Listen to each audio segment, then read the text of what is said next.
Hi, everyone. Hello. Hi. Thank you all so much for being here. I am truly, truly thankful that everyone is so engaged, and I think Pascal, the postering worked. So Pascal did all the work to run out and poster the neighborhood and that sort of thing. My name is Tammy. I am the Ward 4 City Councillor, so we are technically on the Ward 4 side of Ottawa Street. My colleague Narinder wanted to be here, but it is her kid's 10th birthday. So I thought that was just as important as this. But I'm happy to answer any questions on behalf of Narinder as well. So just very quickly, I'm just going to go through a land acknowledgement. I'll introduce our people that are here from the city side that can answer some of your questions. The loose agenda is that we'll have the LRT office just do a quick, helpful overview of what's happening at Main and Ottawa. We'll open it up for questions at that time. Then we'll go straight into HSR, where we'll have our HSR team. So I have Eleni here. Eleni, wave. Eleni, I'm so sorry. Eleni is here. Director Abdul is here from the LRT office. Chris McCafferty is also here from the LRT office. From the HSR office, we have Manager Nick, we have Kyle, and Heather. From the Ward 4 office, Pascal is here, and Jack in the back. So we do have a full crowd here, and so I'm really thankful for everyone to be here. The city of Hamilton is situated upon the traditional territories of the Erie, Neutral, Huron-Wendat, Haudenosaunee, and Mississaugas. This land is covered by the Dish with One Spoon Wampum Belt Covenant, which is an agreement between the Haudenosaunee and Anishinaabeg to share and care for the resources around the Great Lakes. We further acknowledge that this land is covered by the Between the Lakes Purchase 1792 between the Crown and the Mississaugas of the Credit First Nation. Today, the city of Hamilton is home to many Indigenous people from across Turtle Island, and we recognize that we must do more to learn about the rich history of this land so that we can better understand our roles as residents, neighbors, partners, and caretakers. So I'm going to pass the mic off to Eleni. You did it right the first time. Eleni. It rhymes with a penny. I know. I know it's in my brain that that's what it says. It's okay. But Eleni. Yeah. Now you all have to say it. Eleni. Everybody say Eleni. Thank you. Eleni, you'll introduce yourself about all of your role and that sort of thing too. So then we'll take questions. Perfect. Thank you. Thank you so much. Thank you for having us and inviting us to come. I'm Eleni Jalboot. I'm the Senior Communications Officer with the LRT project team, and I've been in the role since May. And I'm here with my colleagues from the city project team as well as from HSR. And we're here to hopefully address your concerns and questions around the upcoming construction. Can you hear me? Louder? It's not on? No, the microphone has a speaker, and the microphones didn't come with the speaker. Okay. So no, we need that. We do. The reason why we need the microphone is because we're actually recording this on a cell phone, just so that other members who cannot make it here today can still watch it on Facebook or somewhere where Jack knows where we put it. Usually on Facebook, and then that way people can watch it afterwards. So that's why we have you recorded. But if you can speak louder. Okay. I will try to speak loudly and maybe walk a bit. Okay. So let me know if you can't hear me.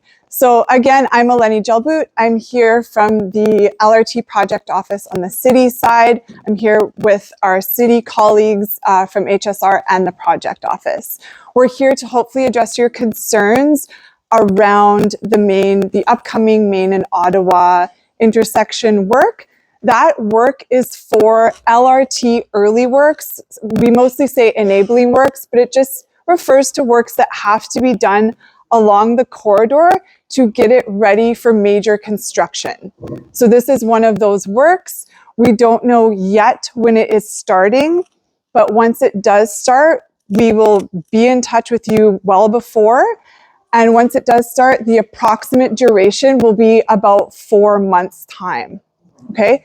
I know that will impact a lot of people, but we are here today to hopefully address those concerns. On the city project side, I know it's not as pretty as those, but we do have a printout of the intersection itself, the construction zone itself, which you can come up and look at after, and we can address your questions, as well as there's spots showing drop-off points for, say, Memorial School and crossing guard points as well. So they're all on. I invite you to come up and check this out closer, and I will be here to help you with questions. And the works are focusing on the upgrades of the water infrastructure underneath, as well as Bell Canada infrastructure. So, Any sewer? any sewer? Yes. Yes. Okay. So we'll get into specific questions during the question and answer. So I'm just giving a brief overview right now. And then, we'll get into questions and answers right away. So we have the city side can answer your questions about construction and impact at that intersection. We have our director here. We have our manager of design here. And then we have the HSR folks who have done an excellent display of the detours. So you can ask them questions around that too. Okay. All right. So I'll take that off of you. Okay. Chris, you might need to come up here. Because guess what? There might be technical questions for you. Actually, I will ask for a question and answer now, just because I have you guys right now. Sewer system, you said? So we'll be building the sewer traveling north-south because that's, sorry. We're gonna set up the sound system right now, but right now we are setting up a sewer system north-south. So there'll be a sewer put on Ottawa that will be deep enough to accept future works on the corridor when major construction comes. Yes, does that answer your question? For now. For now, okay, Right. excellent. Any other questions? Are you here when we get all the problems with the sewers and quite a few years ago in our basements, our basements? I was in the city, I've been here 37 years, so. So I've been there 40, so we're close. No, I've been working for the city. Okay. So what was your question? You answered the first part of it. There you go. Thank you. I may come back to it, but at the end of the day, that's a key thing when you do construction and there's all kinds of extra stuff coming on. I want to know about the sewers and what we're doing with the sewers after we address this. Thank you. Okay, thank you for that. Oh my gosh. Oh my gosh. Don't trip. Don't step on it. Next question? Yes. I don't want to be nasty, but when has the city ever accomplished something in the time that they have set? Thank you for that. The question was, when has the city ever done anything to accomplish in the time that they've set? I don't know if that's a rhetorical question, but I understand. I understand that.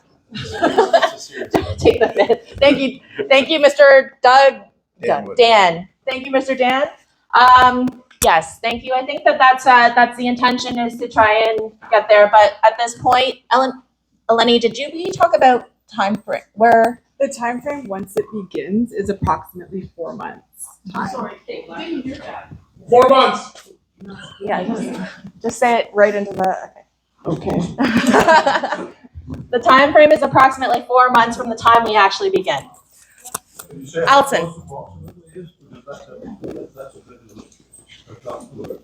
Okay, so approximately new year, 2026-ish. 2026. 2026. Again, I mentioned this before, but maybe everyone wasn't here. Once we find out when it's starting, we will be updating people regularly. It will be 2 to 3 months before. Dennis from our team is going to be diligently in touch with folks to give better kind of like start dates, timelines. All we have right now is that it's going to take approximately 4 months. Once it's well before it starts, we will be in touch. We don't have the exact start date right now. Allison first. All right, so you said diligently in contact. How? What avenues are you going to be using? Are we gonna have to put our names down so we can get emails? Are there gonna be flyers? Question was, how are you going to talk to us as the community in terms of diligently being updated? So, Ellen. So I know that Dennis provides construction notices and he goes out to folks as well, but you're always welcome to email me. I'm the point person. Consider me, I'll provide my email later, the point person for communicating with the city LRT project office. There is, our doors are always open to speak with you and we're happy to discuss and meet with you. Okay, I'm gonna go this way and then that way. So this way, yes. There has to be, you don't want all these people to be sending you emails saying, what's the time? The notice for this meeting was taped onto a post. So really in this day and age, there's lots of ways to update a community. Yeah. So potentially you need to work some more on that because it should be easy and it should be informed and it should be smooth and it shouldn't be each of us sending you emails. So the comment is that there has to be lots of different ways in which to engage the community, especially because we use the example of taping a poster onto a pole. So I think that that's an excellent comment. But Eleni? Well, we can be more in touch with your office, Councillor Wang, to do coordinated responses when people need to be informed. Also, I was speaking with my Metrolinx colleagues today, and they wanted me to let you know too that they're happy to come out in the new year when there's more progress in the project. So you'll be getting kind of just general updates as well from Metrolinx. So between our office, your office, and the greater project owners for Metrolinx, I think you'll be well in the know. Yes. And then also Councillor Nan's office and my office were always excited to participate and help out. So I think that we learned a little bit. I think that Pascal wants me to move this way. She's my artistic director as well. And usually she maps out like duct tape to tell me where I'm allowed to be and where I'm not allowed to be. So anyway, so we're excited about this. So we'll definitely keep you, well, we wanted to get out and talk to you way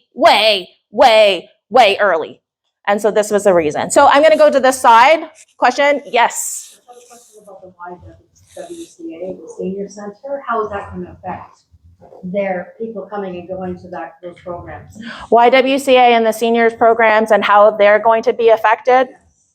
I know that we're going to be engaging with my office is going to be also engaging with the YWCA. We've definitely been connecting with HRIC, the business improvement area. We've been trying to connect all along on the Ward 4 side as well. So I know that that's part of my work and my homework to do that too.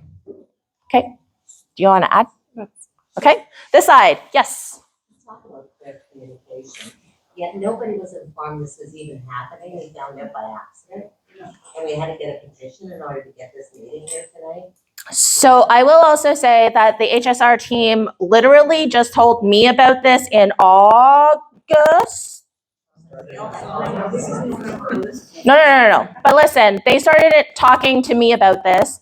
But this was, again, we wanted to try and get ahead of this as quickly as possible. I mean, we're not even talking about this construction until early next year. This is how this city wants to engage with you as soon and as quickly as possible. They only talked to us when there was the HSR re-envision that came forward, and then we also started talking about what that LRT next steps look like. So yes, we started talking about this in August. We wanted to get out in front of you. That's why the notice went out. There is a note. There's a letter that went out. Where? Give me a letter. We'll talk to Manager Nick about that later. But anyway, that's the next section of this meeting. So we are working on that, but definitely. You're saying, it's November now, middle of November. You're saying early next year. That's not a ways away. That's coming up right now. That's when we're going to start talking about it. Yeah. Oh, okay. So we're still talking about it now, and we will still continue talking about this into early next year. The contract hasn't been tendered yet. So the fact is we don't have a construction team that's ready to go on this. So we do not have a definitive date. We just know it's early 2026. So we are so early stages at this moment that it's really, we still wanted to get in front of you. We wanted to show you these pictures. We wanted to make sure that that's how we're moving this forward. But again, It's about enabling and engaging with the community to ensure that we're telling you guys as early as we know, as early as we can to you.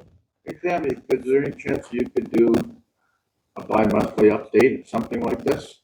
Oh, a couple of bi-monthlies might be like, I have no news. Right? Okay. Just because the That's questions. good news. Can we get the presentation from HSR, and then that way all those extra questions, we can bring them all together so that we can make sure we hear from them before we start losing time. Good thinking, Pascal. We're going to ask, thank you guys. Stick around because we're going to ask Manager Nick to do his presentation. So, Manager Nick, thanks for coming here. Yes. Also, I'm promising false things because I don't have much of a presentation, but I will talk through what we've done to date, the work that we did. We were in this community through August and September, working with the councillors' offices and meeting with a few folks. I admit it was not a broad engagement, to figure out what our options would be for this detour. What you're seeing on the panels in front of us are what we've proposed to bring forward for the detours, knowing that we can't run any of our service directly through the intersection like we do today. What we based our decisions on, we have two different sets of routes coming down here. We have an express route, the 10B line. We have more of a regional route, not regional, but citywide route with the 41 Mohawk. And then we have a more local service with 1 King. Because this detour is going to be pretty long and it fully closes the intersection, we wanted to make a way that you can still access that intersection by transit without having to walk up to 1 kilometer from the nearest stop. And so that's why we pulled forward 1 King, keeping to local streets. When we started this work, we also knew not every street was going to work and that every street was going to have some level of challenge to put a bus on. The benefit of using 1 King is that compared to the other routes, this is much less frequent. So what you're going to see on these detour traces at peak times is a bus every 6 minutes or 10 minutes in one direction. It's not bi-directional, it's one direction. It is sticking to an arterial up until we hit Maple. Then it takes Maple over to Edgemont. And we've been working through the LRT office to make sure that the safety concerns we have been hearing are maybe not fully addressed, but at least we're putting in mitigations and a strategy to contain them. North side of it is on Dunsmuir. So this one has received a little less attention in the last few months. I'll admit most of our focus has been on the eastbound detour. Going the other direction, we're also using Edgemont and to reach Dunsmuir, and the route continues over on Dunsmuir to King Street. This is also a more local street. There are some changes we're making with our LRT office and the roadway to try and keep it safe. But again, the focus with this particular route trace has been trying to keep that local option for residents and businesses while it is closed for 4 months. And we've tried to work with our teams to keep the roads as safe as possible. Okay. Yes. Where's St. John's School? Right there. Yeah. Right at the very bottom. It's being avoided entirely. St. John's School? Yeah. We definitely, I know that because my sister's like just down the street on King Street, so I know that my nibblings, I have nieces and nephews that went to St. John, so I absolutely know that too. I live across the road.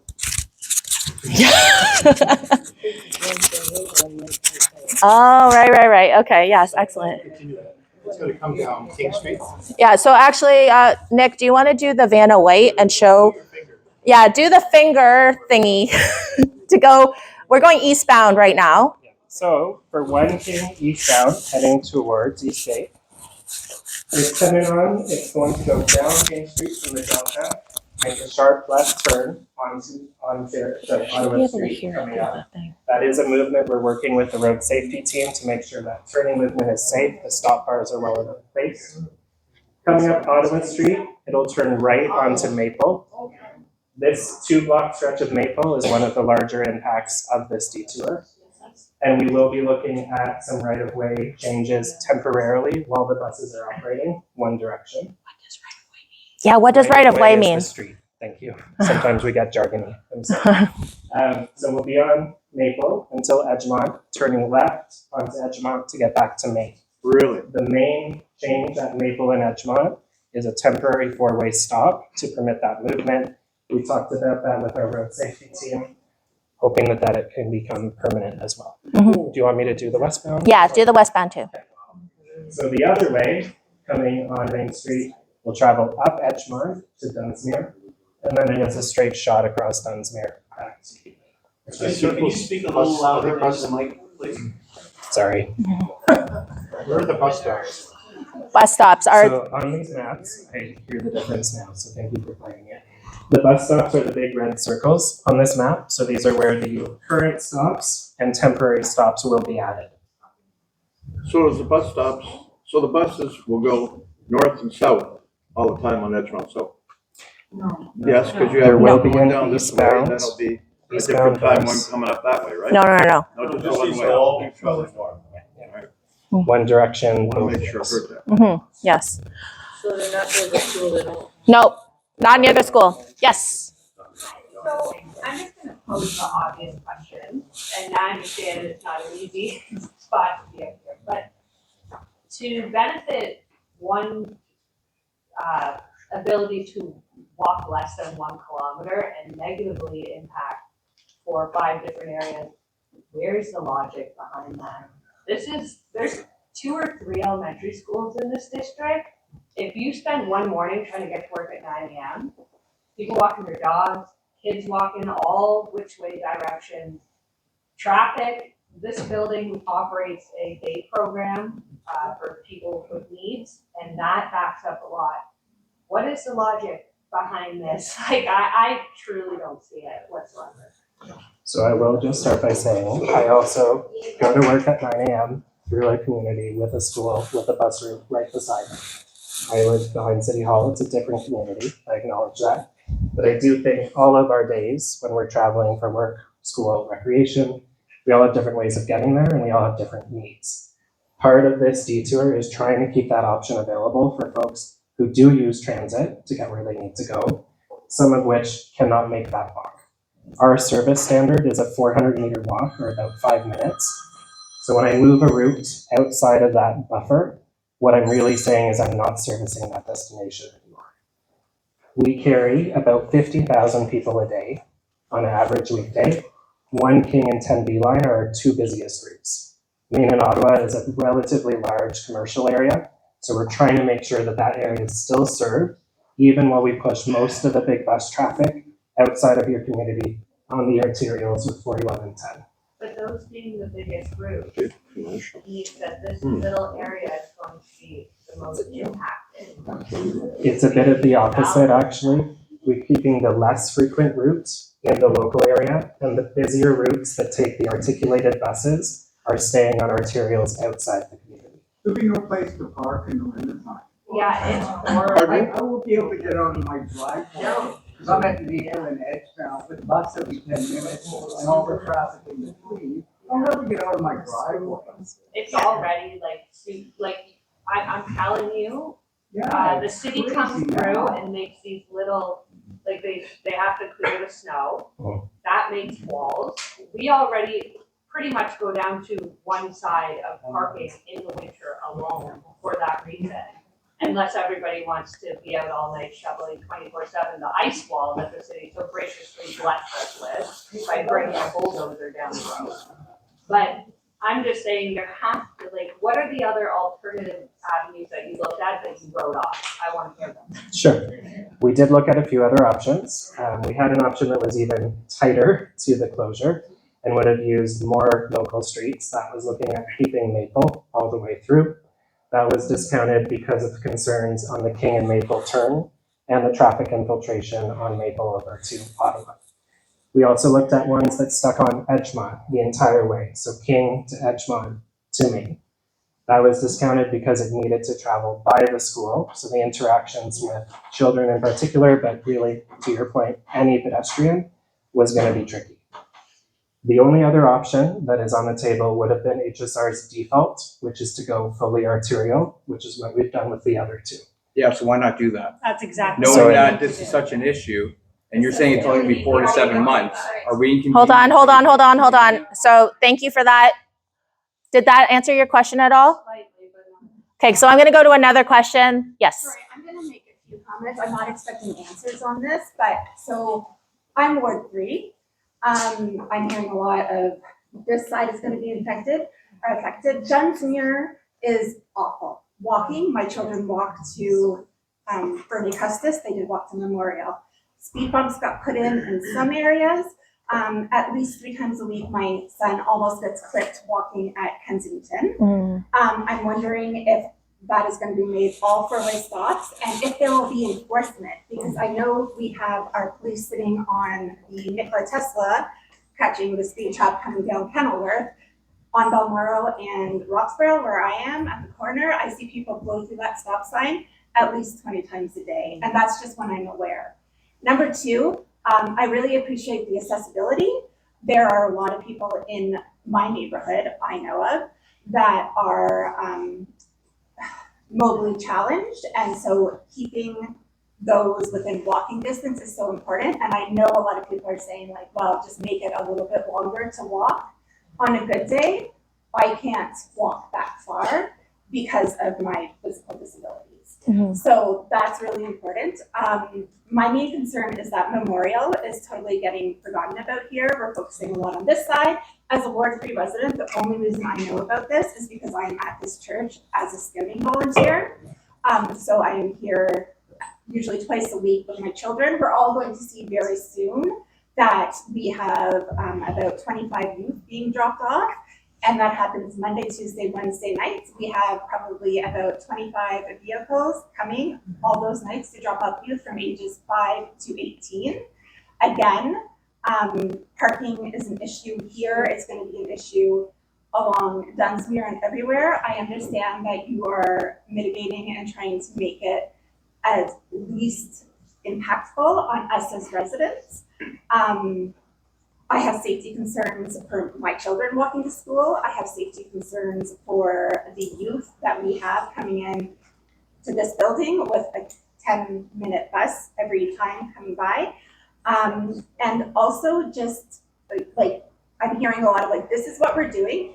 What are we doing? So we don't have a lot of options for One King. I understand that. What are we doing to work with the police and other places to make sure that things are being put into place? Because like I said, we sit on Nikola Tesla where there's no pedestrians, but we're not at the 4-way stops watching as kids are walking to school. I saw 2 children almost got run over today. So thank you for those comments. I know that there's 3 of them, so I'm just going to kind of try and repeat a little bit, which is you wanted to understand what's happening on the Ward 3 side in terms of like Dunsmuir, and then there's, and also how much enforcement is going to be happening, especially when we have stop signs and 4-way stops and that sort of thing. So I'm going to try and kind of answer a bunch of them. In terms of the Ward 3 side, Councillor Nan is also highly invested in this. It's just tonight she couldn't be here, as I said earlier. She does plan on having follow-on meetings with the Ward 3 residents about the Ward 3 side of this. We will work together. Narinder and I will work together on continuing to keep the messaging top of mind for you guys and also answering those questions. In terms of traffic and enforcement, all I can do is ask the police to do that work, because my parking guys are just parking guys. We cannot issue tickets to stop sign violators, to speeders, or anything like that. That is 100% on the police. So that is something that every time you see problem areas, I know in my office, we talk a lot to the Division 2 crime managers, and we ask them for specific intersections that we want them to spend a little more time with. One of the other very, very, very effective ways is for you to try and document the high offenders. So if you see a car that is you see their license plate, you know it's the same guy that's blowing through these stop signs, call the aggressive driver stop hotline and actually submit their license plate and make and model of their car, because the police will actually start to flag them and will send a note. And I know this for a fact. So that is also one of the very effective ways of doing that as well. So I know that that doesn't answer all of your comments and questions, but I think that let's chat offline and we'll try and see what the best way. And I hear your point about this church being a very active church. One thing that we did identify, if Ottawa Street is kind of being closed off, why not use the old HSR bus stop as an actual dedicated drop-off zone? So thinking through, how do we enable darts? How do we enable any of the other places that might have specific drop-off needs? Try and figure that stuff out. So definitely great commentary. Please send them my way. Tricia, sorry. As the rent coordinator of this building, I am thankful that the neighbors that are here are nice enough for the way that things happen for parking around here. But this building gets 400 people a week. There are 100 darts drop-offs. They will not walk from there to there because they won't even go from here to there. So going from there to there, they'll be like, we're not walking that far. So they have all those, but how much, you're wanting to put a bus stop right here? So you know where the existing bus? Keep our loading zone? Yeah, I think so. I think so, but I'll double check with parking, but I'll ask Manager Nick. Just on the loading zone, that's the opposite direction of travel for the bus movement, so nothing would be changing on that currently. So there'd just Thanks, be no Manager. parking on the whole street then? For the 2 blocks.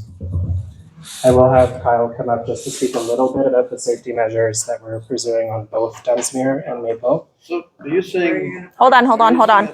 That's a safety issue? The parking of the cars? The safety issue is the width of the street. We've heard from the meetings that we had in the community that introducing buses is worrying and that there's concerns that the width of the street with parking on both sides would not be sufficient for turning movements of buses and visibility. So part of what we're asking for with this detour is temporary parking removals to let the buses through without issue. So there'll be no parking on Edgemont Street South between Main and King, between Main and Maple? Right now, it looks like it's mostly Maple, so the south curb of Maple for the 2 blocks. Okay. And then I believe it is the east curb on Edgemont for the 1 block up to Main. Yeah, And because there's only one area where we can park there. All right? So that means we have no parking there. So Right. just Yeah, that's what it means. Never mind fancy talk, but no parking. Got it. for about 4 months. All right.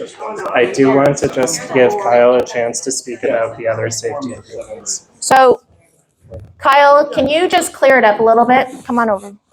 Yep. Hey, everybody. So in terms of parking, we do recognize that the width corridor, there's limitations. So we would reduce or remove, the east side of the parking on Can you Edgemont here. just show? That's all there is. There are done your homework. Part of the rationale behind this is sightlines. We talk about pedestrians walking. When you have vehicles parked everywhere, everyone with kids knows it's pretty easy to be hidden behind these types of things. Having the buses with a little bit more space to get through this neighborhood is how we've looked at this. The other component we've looked at is pushing the stop bars back. So vehicles are going to be required to stop further back. That's going to enable better pedestrian crossing as well at the 4-way stop that we would be introducing here at Edgemont and Maple as well. Additionally, on Dunsmuir, on the north side, we'd also be removing parking as well. Same So you logic. do that all over the city? We can remove parking. No, but right now, you most of your, like, in the east end of the city, you have all good sight lines where you turn and the parking's not an issue? I can't speak for the whole city. No, I meant the east end of the city. I'll give you an example. Roslyn and Justine. The bus comes along Lawrence, it goes down Roslyn, okay? Parking on both sides. Both sides. That's a real sharp turn. And then comes down. I went and looked at it today. I can show you pictures. Very sharp turn. But you want to take all the parking away from here, and it's not half as sharp as that already is. And you've been dealing with it for years. And just to piggyback off this was a combination of roadway safety and our HSR operations that fed into how we made this decision. Right. So Kyle, I think the question is also, they're worried about all parking being removed on Edgemont in that one little section, but really we're only talking about the east side, the one side of the street. The other side will be. There is no parking on the west side. But that's something that we can definitely, No parking. there's no parking, there's a no parking sign that says no parking on that side of the street, correct? On both sides. So that's something that we can definitely, my office can kind of take back. We can always enable parking on the other side of the street for the 4 months. That would negate the safety issues that they're saying they're trying to eliminate. But remember, the bus is only going one way down the street, right? So, okay, sorry. Yes, please. You've been waiting very patiently. Okay, so I just would love to comment on the fact that this preliminary discussion that they had with the neighbors, we somehow got looped into this, which is why we've done a lot of work trying to share the news. And we, at the very beginning, said, this is an absolute not a good idea. We talked about many routes, but every time we've got the feedback, this is what's happening. We're not listening to what you have to say. There is a beautiful default view, like a default bus route, which would eliminate all of these concerns. We would not be, on top of the DARTS buses coming here, there's 2 private school buses that are going to be traveling the opposite direction that are going to be coming against this bus. So there are 2 private school buses on top of numerous children at that corner, which is a safety issue. Adding a temporary stop sign to one which no cars have experienced before is a risk to our children. A temporary stop sign that people aren't used to stopping at. We were petitioning for that before HSR planned. So not only did we not get a stop sign, they added an additional safety concern to this small little section. It's a huge volume. You heard the number of people that come to this building, and they're vulnerable adults and children. And where are they going to And park? DARTS buses are on both sides of the street. The loading dock is not always on this side. There is also loading on the opposite side of the street where individuals cross and they wait for. So all of these concerns would make me believe that why cannot go to the default of people. There's a beautiful view, option, which can be here and shared, which Please. hasn't been presented. And so as long as we can also talk about it from an accessibility standpoint, like the less than 400 meters from a potential, as long as those all hit the check marks. I love that. Thank you so much. Thank you. And then submit that to us. That's what you gave me. It's a safety thing for me to get out of my driveway now with your bus and your stuff. What about me getting out of my driveway and I can't see now. Thank you. What about my safety? Thank you for that. No, genuinely, we're hearing. This is what we're here to do. I think we still got some time. Let's have that conversation. Let's have that chat. And they can't get into my driveway or park anywhere. I hear you. I understand. I hear you. Thank you, sir. Thank you. I heard you. Yes, sir. Temporary pain is always easier. I've heard some unfortunate rumors, hopefully just rumors, that there's a provision to make these changes permanent. Is there any reason you guys would do that? Can you assure us it'll go back to the way it is afterwards? Manager Nick, I want to say it is going to go back to normal, but It is going to go back to normal. Thank you, Kyle. This is temporary. This is only for these routes while the closure of the intersection is happening. I do know, I think what you're referring to, there are plans with the LRT project that through movement on Main Street is not going to be possible. And we're going to have to review some of the routes that we're planning to make sure that movement doesn't happen. We are not seeing this detour as a way to trial or test or implement something different. Those routes would be sticking to arterials because it's permanent. There's a difference between what we do temporarily. You want it to go back to the main route eventually. You want that. And can I ask one last thing? The temporary stop sign at Edgemont and Maple, can you do it permanent, please? I've asked. Trust me, it's on the list. I've definitely asked. Absolutely. Yes, sir. Well, thank you for coming. I think the LRT is overdue. It's nice that it's happening. The question that I have is, do you have a rationale? Hold on. I can't hear. Do you have a rationale why it's 2 different, one diversion for the east and one diversion for the west? And is this informed by any sort of data in terms of the people that are using the stops at Ottawa and Maine? Are more of them coming from the northern like north of Main or south of Main, and is there any thought into that? Sure. So first part of that question, why we split the two routes, it's to keep the buses from being more frequent on these local streets. If I chose either Dunsmuir or Maple and Edgemont, just as an example, I'd have double the number of buses going by everyone's house. So it's kind of sharing the pain a bit more equally. It helps make the pedestrian movements a bit safer with fewer buses coming from both directions for people to watch out for. And it makes some of the road safety changes a bit easier to do because we're not having to do both sides. In terms of data and how it informed this decision, I don't have data on where people go after they get off our bus stops. So it's hard for me to understand whether they're going north or south into the community. What this was based on data-wise was the additional travel time that people would experience as they had to go further away from the original route and walk back up to the main stops. So that was one of the key parts for understanding our rider impacts, but that was only one case alongside community safety and efficiency of the system. Okay. All right, thank you. Yes, beside Carol's friend. Kathleen. Kathleen, yes. I apologize if I missed this, but where are the cars going? Like, can they go through this intersection, or are they also detouring this way? Because that, like, I can almost accept a bus. Like, I don't love it. But we cannot accommodate north-south Dunsmuir cars and the bus. Like, that's. Yes. So cars around the actual regular traffic. Cars will all, like, that will just make it really will be impossible to drive. Yeah. A bus every 10 minutes, like, Yep. I don't love it, but like cool. But it's the cars literally nonstop. Right. In the winter, like we actually So will be. The question now is, what about regular traffic around the construction zone? So I have Chris here. I also have the answer. The answer is actually, what we heard was London. London was going to get the regular. Help them to do whatever. You know that they're going to do London and Edgemont, and like they're all like exactly right. So, but Pascal, yeah. It's the cars that are going to come up all these streets. Yep. Although they will skip London because there are speed bumps. So they won't use We need London. the speed They bumps will on rush Edgemont down wrong.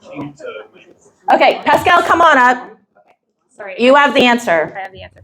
So the detours for the traffic are dependent on who takes up the project. So the contractor or the construction company that takes over the project, they're going to be the ones working with the city to decide which way the traffic is going to go. But I think the plan of action is to send through traffic, not through our streets. So they would take the arteries, they would take Cannon, they would take Barton, they would take King. That's the ideal. So the only traffic that would be going through our neighborhoods, Dunsmuir, Maple, Edgemont, etc., would be you, like the people who actually live in the neighborhood. Really? No. You believe that? I'm not. Well, no, because it makes no sense to send the entire Main Street traffic down Maple. That makes absolutely no sense. But the thing is that's why we're here, so we can talk about it, because that specific part has not been set in stone whatsoever, because it's dependent on who's going to pick up the contract, and the contract hasn't been issued yet. So we can all take your suggestions. Why isn't the King Line turning onto London then? Like, why is it going detouring 2 blocks when it could just turn onto London if cars aren't going down London? So I'm gonna very quickly just pick up on that, and then I'll come back to your question. I just want to know, and I know we're HSR, we're a different part of the city. Our approach with this has been, we do not want general traffic following us. We see our buses as, even though there are safety risks that you're pointing out, they are also a way to slow traffic and calm the streets a bit. These travel a lot slower than general traffic. They're going to be making stops at each stop sign and the bus stop. My hope is that will make it all the less attractive for a driver to try and follow the bus through. We are working with LRT office to figure out exactly what those will be as the contractor is brought on board.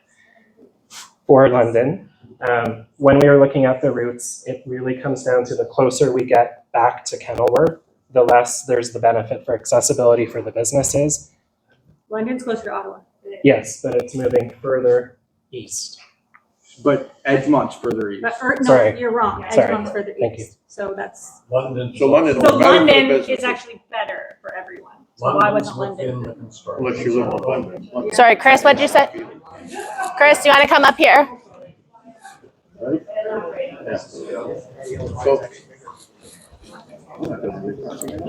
There are construction works at Main and London. There are construction works at Main and Hedgemont.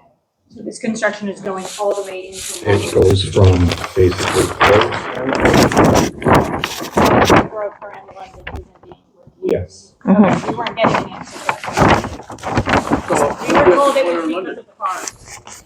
We were previously told it was because cars are going to be going down London. That's the communication.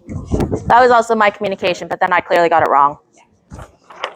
I got it wrong. Sorry, I got it wrong.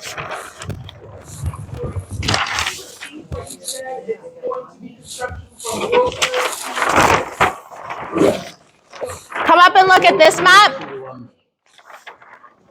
This map is going to be on this table right here, so come on up and take a look at it. You'll be able to see the big yellow box, because what Chris said was that it's going to go a little bit more into the London area.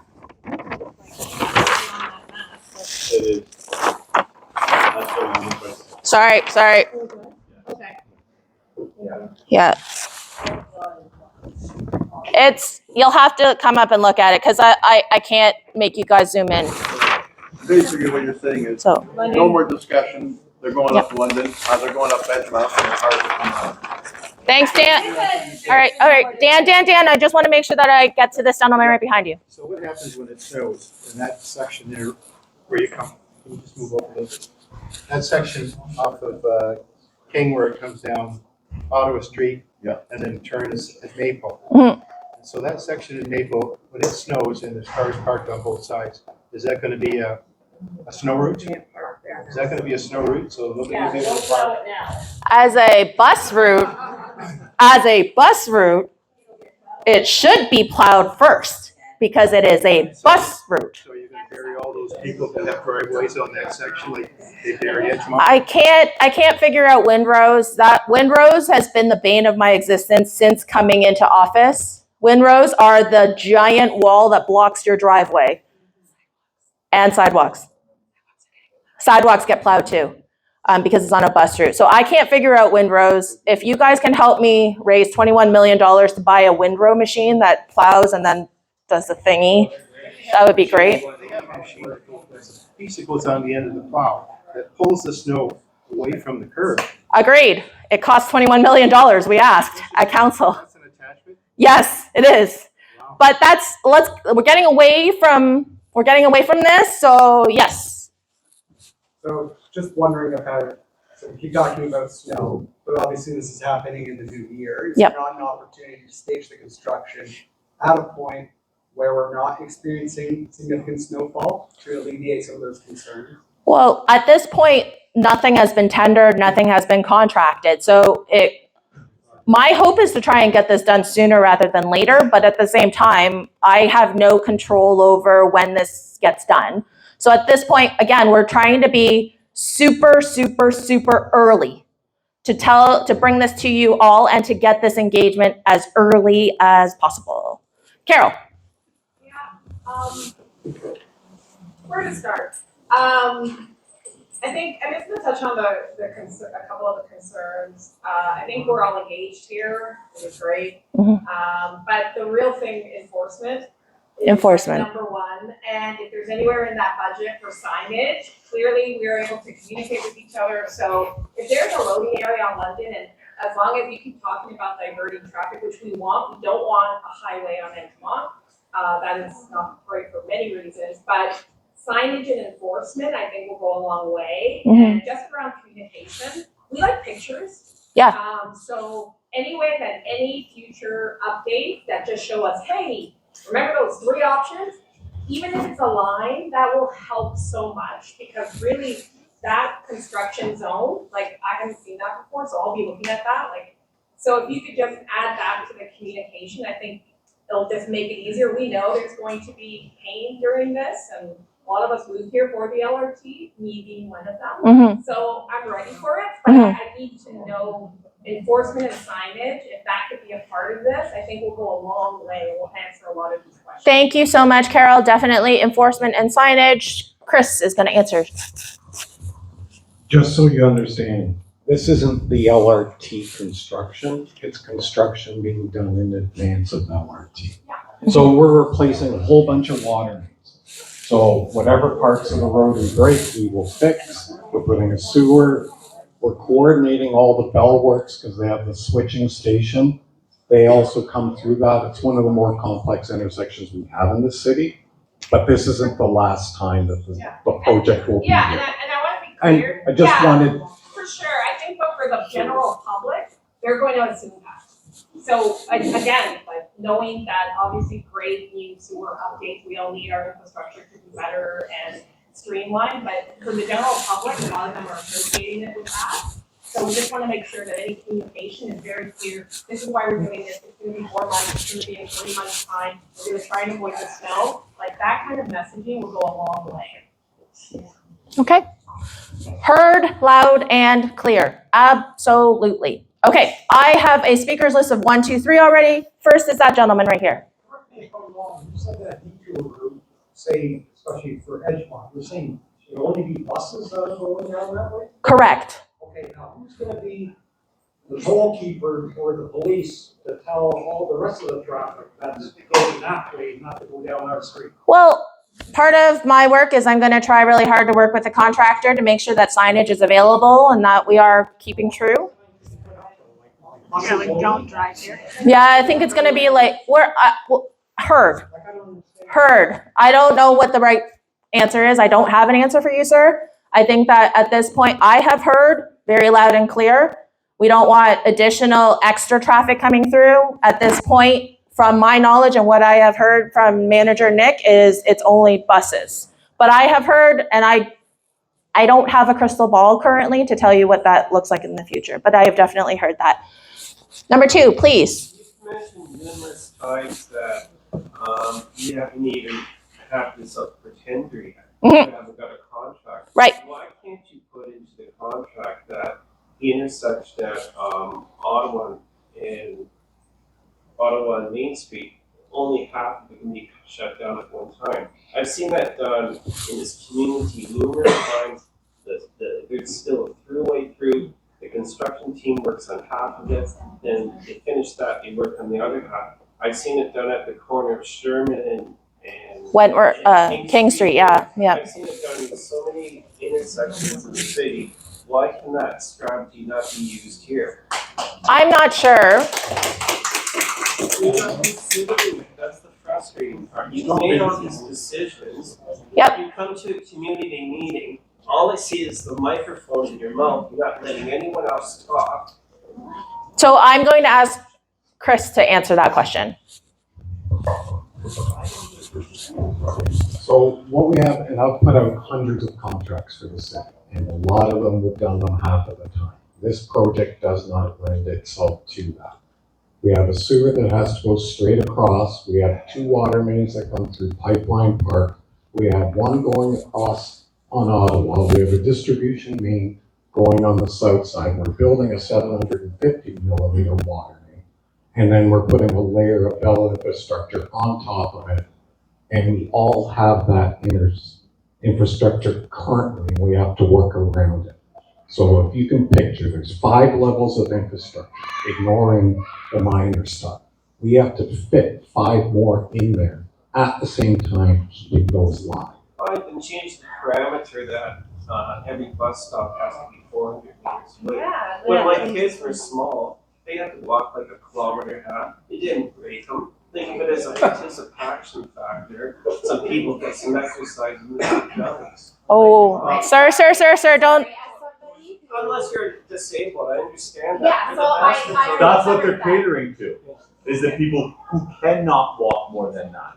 People who are in wheelchairs, who use crutches on a daily basis. I'm walking without my cane today. On a good day, I would need it to get to the door.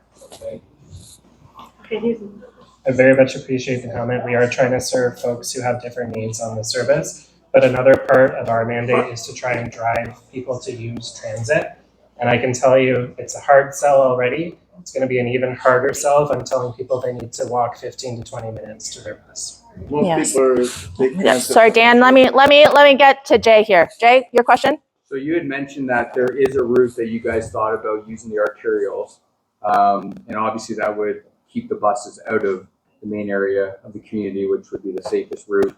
Is HSR prioritizing ridership over safety? That's what it seems like. Yeah. I wouldn't say prioritizing it over safety. We're trying to make a balanced decision. By pushing it to the arterials, we're adding up to 10 minutes travel time for anyone using this route. That's going to really kill people using it to get to this community. They're going to turn to taxis or third parties or not travel at all. Have you guys done an environmental scan on how many people were actually inconveniencing by making them walk further? The inconveniencing factor is based on the ridership stats. Which so is it is what? based on who we have using the service. One King, I believe, is about 13,000 on an average weekday. Specific to this section would, of course, be less. I will note, So what is that? just on the arterial comment, though, when we're balancing these, like, it is a multi-factor decision, and it is one we're typically making on an operational basis. We've tried to do something a bit different with this one to reach out early. Most of our operational detours are kind of imposed. And part of what we're taking away from this is how well this model works. I'm scheduled to speak at council on the 1st of December in relation to this. I'd like a report in relation to that before I speak to them. Well, I will ask. Jay, can you send me an email? Yeah. Okay, thank you. You'll ask. Yeah, send me an email on that particularly, because then that way it's something I can definitely ask. You, sir. Which is, we've got all the kids at St. John's. And I don't think you're thinking about cars being diverted and stopped from one level and then taking a shortcut. And the obvious shortcut is back up to Edgemont and down past the school. So you're potentially increasing the car traffic massively. That already happened. Past the school. Thank you for that. I can't really comment on We can't, yeah. Thank you for that. Send me a note to add that to the commentary, because then that's something that, this is good commentary, really. I just wanted to say, people keep on asking questions about like where the ridership is coming from in this area. So as somebody who, we are a dual car family, I drive, my husband drives, I have a 16-year-old who's driving, I have a 19-year-old who goes to Millhawk. I take that bus when I'm going down into the city because it's easier for doctor's appointments and parking. It's a lot of students, it's a lot of Mohawk, it's a lot of McMaster students as well. There are a lot of students who live at home in our neighborhood who use this route. It's also a lot of seniors going down because this is a main route. So from Stony Creek, there's a lot of seniors from our area. There's a lot of seniors going down. I'm getting off the bus with them to go to doctor's appointments and things like that. So ridership can be the mom with the stroller to the people with the wheelchairs. And I think it's really important that you cover snow removal on the sidewalks, because that's another major issue for mobility aids, and yeah, Thank people you. need to be able to get. Thank you. Thank you for your comments. Ridership. And I'm also one of the people who I moved from a community with no public transit to come somewhere for my children to be able to have public transit, whether it be the bus or the LRT. It was one of the draws to Hamilton. I grew up in a town of 3,600 people with no public transit in the middle of nowhere. Okay. And so this is. Thank you so much. I'm going to take two more questions. The young lady at the right there, yes. What time will the buses start and end? What time will buses start and end? Our full service ban is 5 a.m. to 2 a.m. Okay, last question. Pierre Roy, please. Thanks for all the info. I appreciate the representation in HSR. It seems like people are concerned about a lot of things that relate more to perhaps transportation, or maybe that transportation division could address better themselves about where traffic might be diverting to, or how they can accommodate vehicles in the right of way, how they might look at making things temporarily one way to fit parking alongside some traffic. Is there an opportunity to have them provide their input and speak to people directly or as a group about how they're handling this? And I think that this is a very transportation division heavy initiative or solution to a temporary problem, right? Thank you. Sounds really good. Because I know Narinder and I do want to do another one of these, because as we have so much amazing engagement today, I think it makes sense for us to try and come back in January. You won't know. You won't be able to park here because of the snow. Okay, but yeah, the point is, I do want to commit to having Narinder here and having us come back, but we'll also have to ask Manager Nick to come back. Thanks, Manager Nick. We might have LRT, and we'll get transportation and road safety services. All right, so what I'm going to do is I'm going to allow for people to come and talk to Heather and Kyle and Manager Nick, and then we'll put the LRT construction on that table over there, so that way we split it up a little bit further, and then we'll go from that. So I guess I see this young lady, and she's just been waving at me, so yeah, last question then. I just want everybody in the room to have the opportunity to hear what Kathleen was talking about earlier in terms of another alternative route. Yeah, and just to I follow think up. everybody should be on the show. Yeah, and just to follow up with that, we are formally speaking. Oh, we have a formal presentation for. We have a formal presentation for the councillors on a committee, and we're going to be presenting it December 1st because we do believe that there is a better option than just being presented with this is what's happening. Okay. So Kathleen and Jay are right here, so if you guys want to come and talk to them directly right afterwards. So, but I'm going to split up all of the sort of question areas. So HSR is on this side. We got to be out before 7. So I hope we can spend that time to talk to everybody. Thank you all. Thank you so much for coming. Thank you so much.